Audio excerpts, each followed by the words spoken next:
Hello friends, welcome to చల్లవాక్స్. ఈరోజు మన రెసిపీ వచ్చేసి గుండు మామిడి పప్పు. దానికి కావాల్సిన పదార్థాలు: గుండ్రంగా ఉండే మామిడికాయ, 4 కరివేపాకు రెబ్బలు, 2 స్పూన్ల తాలింపు గింజలు, 120 గ్రాముల కందిపప్పు, 4 పచ్చిమిరపకాయలు, కొంచెం ఇంగువ. తర్వాత ఒక కుక్కర్ తీసుకొని 120 గ్రాముల కందిపప్పుని పోసుకోవాలి. కందిపప్పుని కడుక్కొని తర్వాత మామిడికాయ ముక్కలు చిన్న చిన్నగా తొరుక్కొని కడిగి అందుట్లో వేసుకోవాలి ఆ పప్పు దాంట్లో. తర్వాత పచ్చిమిరపకాయలని నిలువుగా తొరుక్కొని ఆ కుక్కర్లోకి వేసుకోవాలి. తర్వాత కరివేపాకు, తర్వాత కొంచెం అంత పసుపు. బాగుంటుందండి ఈ పప్పు. తర్వాత 1 కప్పు కందిపప్పుకి 2 గ్లాసులు నీళ్ళు పోసుకోండి.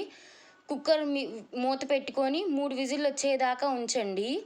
తర్వాత పప్పుని మెదుపుకోండి. మెదిపే కర్ర ఉంటుంది కదా, దాన్ని మెదుపుకోండి బాగా మెత్తగా. తర్వాత ఒక మూకుడు తీసుకొని దాంట్లో కొంచెం అంత నెయ్యి పోసుకొని, నెయ్యన్న పోసుకోవచ్చు, నూనెన్న పోసుకోవచ్చు. తర్వాత తాలింపు గింజలు ఉంటాయి కదా, అవి వేసుకోండి. తర్వాత కొంచెం అంత ఇంగువ వేసుకోండి. చాలా బాగుంటుందండి ఈ పప్పు. ఇంగువ ఇంకా బాగుంటుంది వేసుకుంటే, స్మెల్ కూడా బాగుంటుంది. తర్వాత ఈ పప్పు ఉంటుంది కదా, మనం మెదుపుకున్న పప్పుని అందుట్లో వేసుకోండి. మీకు చిక్కగా కావాలంటే నీళ్ళు పోసుకోవచ్చు, గట్టిగా కావాలంటే గట్టిగా చేసుకోవచ్చు నీళ్ళు పోసుకోకుండా. మీకు కావాల్సినంత ఉప్పు, కావాల్సినంత కారం వేసుకోండి. మేమైతే 1 స్పూన్ వేసుకుంటున్నాము. దాన్ని బాగా తిప్పుకోండి. మీకు నీళ్ళు పోసుకోవాలంటే పోసుకోవచ్చు. మేము ఇక్కడ కొంచెం నీళ్ళు పోసుకుంటున్నాం, 1/2 గ్లాస్ అంతా.